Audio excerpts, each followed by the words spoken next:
Hola a tothom! Com ja sabeu, el meu fill i a mi, cada setmana, en aquest podcast us expliquem una anècdota nostra. Si voleu saber què ens va passar al meu fill i a mi el Nadal de l'any passat, seguiu-nos escoltant. Comences tu, fill? Sí, ara us explicarem una història de Nadal i no sé com continuar. Explica allò que dius sempre. El què? T'has de presentar? Ah, sí, perdó, no m'he presentat. Em dic Einar i tinc 5 anys. I jo sóc el seu pare, l'Anton. Començo jo? Sí, papa, millor que comencis tu. D'acord, començo. Dies abans de Nadal vam anar a buscar el tió al bosc.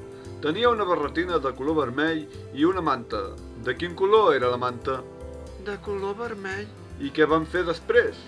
Quan el vam trobar, el vam agafar i el vam portar a casa, I on el vam posar? sota l'avet de Nadal. Dies més tard va arribar la nit de Nadal.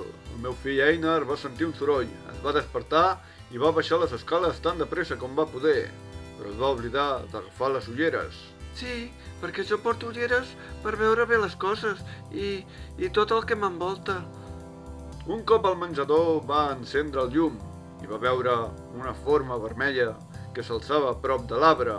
Sí, era el tió que volia marxar de casa i vaig dir: el tió és viu, i s'ha aixecat, per fi puc fer cagar el tió. I què vas fer després? Vaig agafar un pal i vaig començar a picar-lo. El vas picar molt, aquell dia? Sí, el vaig picar molt i molt, i després el tió va caure a terra i en van sortir molts regals. Estaves content? Molt, perquè tenia molts regals. Quants regals van sortir? Tres regals, tots per mi. I què vas fer després? Els vaig obrir i vaig començar a jugar amb ells. La teva mare i jo vam baixar les escales i no et vam veure. Recordes on eres? Darrere el sofà. I com és que eres allà? Em vaig amagar. Era tard i no volia anar-me'n a dormir, volia seguir jugant. Per això et vas amagar?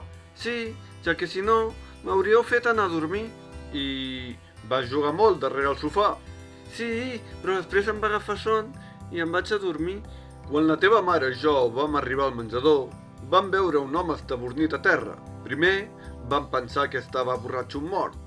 Així que, com que no ho sabíem, el vam girar i li vam veure la cara. Tenia tot de cops i no en sabíem el motiu.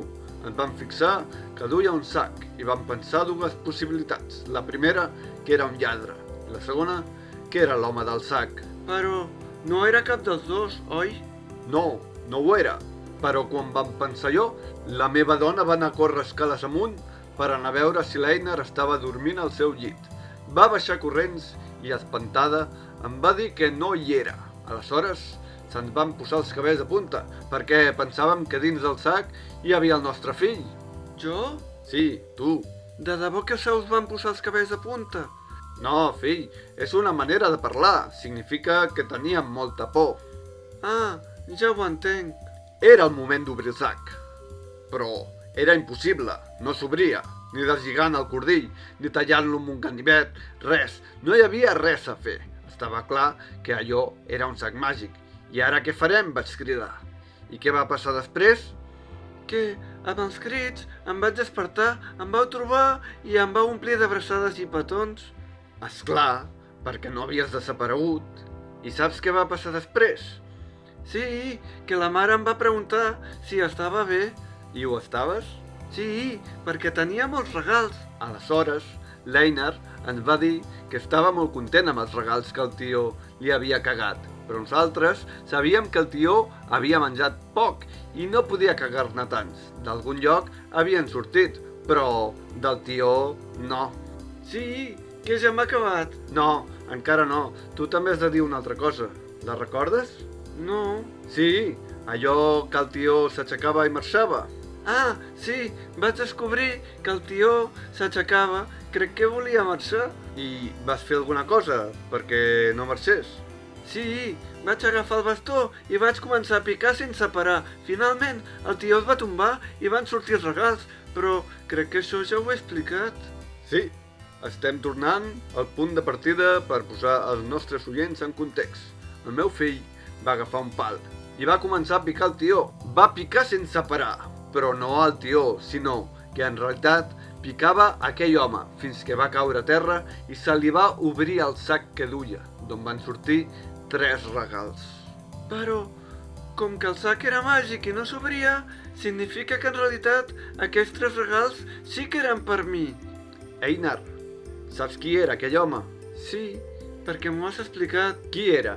Tu, No, jo no. com que no? Si em vas dir que era el pare i el papa ets tu.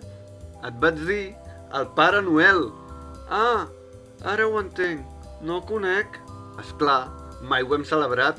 El meu fill, com que no duia les ulleres, va confondre el tió amb el Pare Noel. I la meva dona i jo, com que no hi creiem i no ho celebrem, no el vam reconèixer.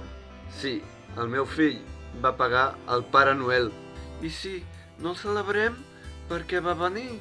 Molt fàcil, el tió no havia menjat prou i el Pare Noel va decidir ajudar-lo amb la seva màgia i li va donar prou poder perquè pogués cagar els regals.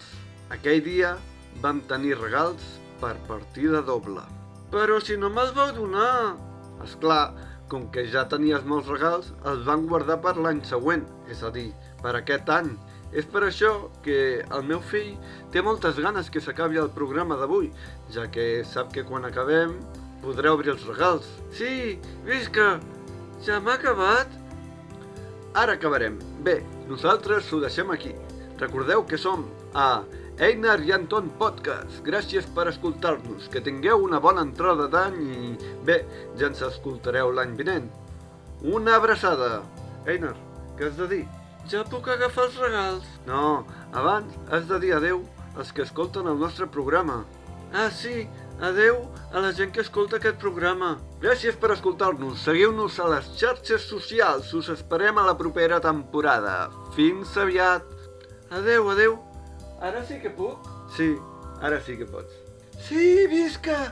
Regals, visca, visca!